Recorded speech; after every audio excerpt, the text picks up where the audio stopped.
जय हिंद साथियों, मैं विक्रम कुमार ट्यूटोरियल अड्डा पे आप लोग का स्वागत करता हूं। आज का विषय है मध्यकालीन इतिहास। हम लोग जानेंगे भारत के मध्यकालीन इतिहास के बारे में।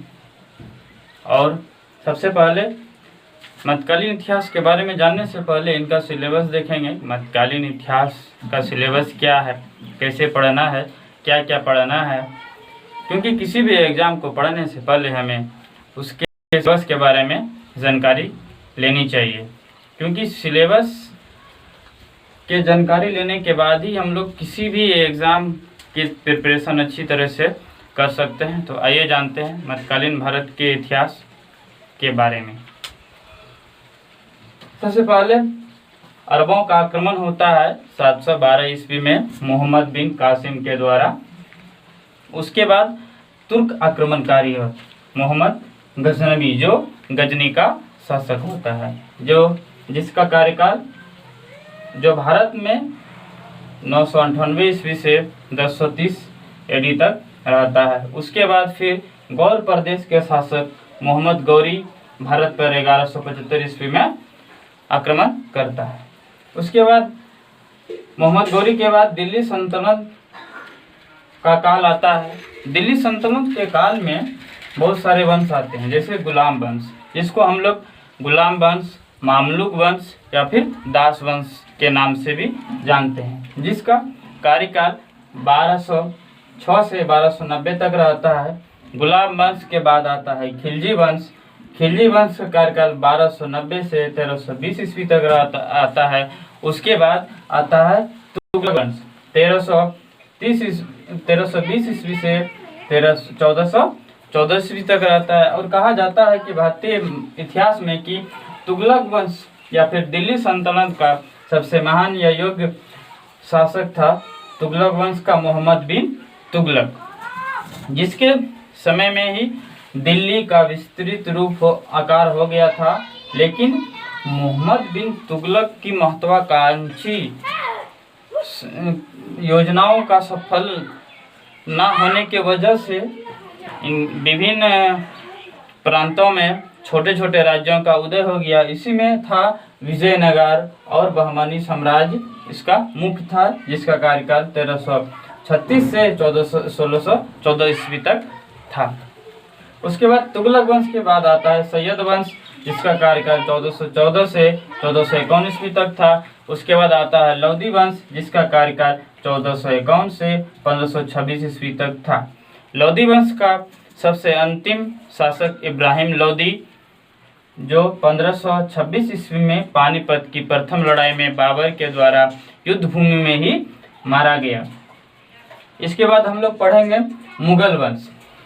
मुगल वंश का वास्तविक संस्थापक बाबर को माना जाता है, जो 1530 ईस्वी तक शासन करता है और 1530 ईस्वी में उसकी मृत्यु हो जाती है। उसके बाद उसका बेटा हुमायूं, जो 1530 ईस्वी में गद्दी पे बैठता है और 1540 ईस्वी तक शासन करता है। उसके बाद 1530 से 1540 तक शासन करता है। उसके बाद जब ये बंगाल से वापस आ रहे थे तो 1539 में चौसा में शेर खां से इसकी लड़ाई होती है और ये पराजित हो जाते हैं। उसी लड़ाई में शेर खां को शेरशाह की उपाधि दी जाती है। फिर 1540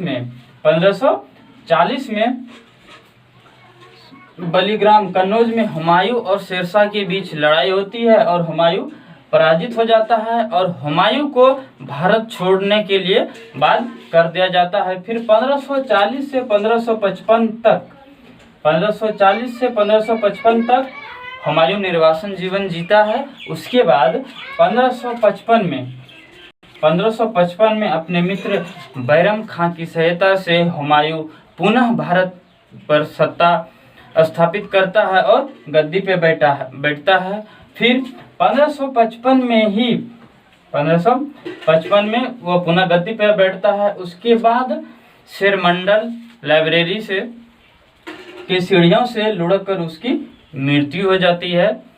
और लेनपुल कहता है कि हुमायूं जिंदगी भर लड़खड़ाता ही रह गया, वो कभी अस्थायी रूप से शासन नहीं कर पाया। उसके बाद आता है अकबर 1556 ईस्वी से 1605 ईस्वी तक शासन करता है। कहा जाता है कि भारतीय इतिहास के मुगल वंश में सबसे महान योद्धा या फिर सबसे महान शासक अकबर हुआ, जिसे द ग्रेट भी कहा जाता है। उसके बाद आता है जहांगीर, जिसका शासनकाल 1605 से 1627 ईस्वी तक रहता है। उसके बाद आता है शाहजहां,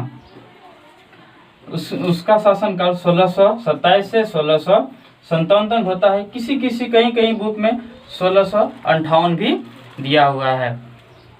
शाहजहां के बाद आता है औरंगजेब, जिसका कार्यकाल 1657 से 1707 ईस्वी तक रहता है। उसके बाद औरंगजेब के जितने भी उत्तराधिकारी हुए वो योग्य नहीं थे, जिसके वजह से औरंगजेब के सबसे अंतिम उत्तराधिकारी बहादुर शाह द्वितीय, जो मुगल वंश का सबसे अंतिम शासक था, जिसकी 1857 में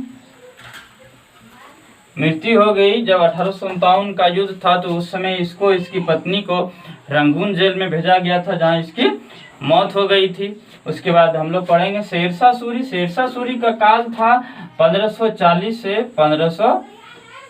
से 45 तक, जब इन्होंने हुमायूं को पराजित किया था कन्नौज या बेलग्राम की लड़ाई में।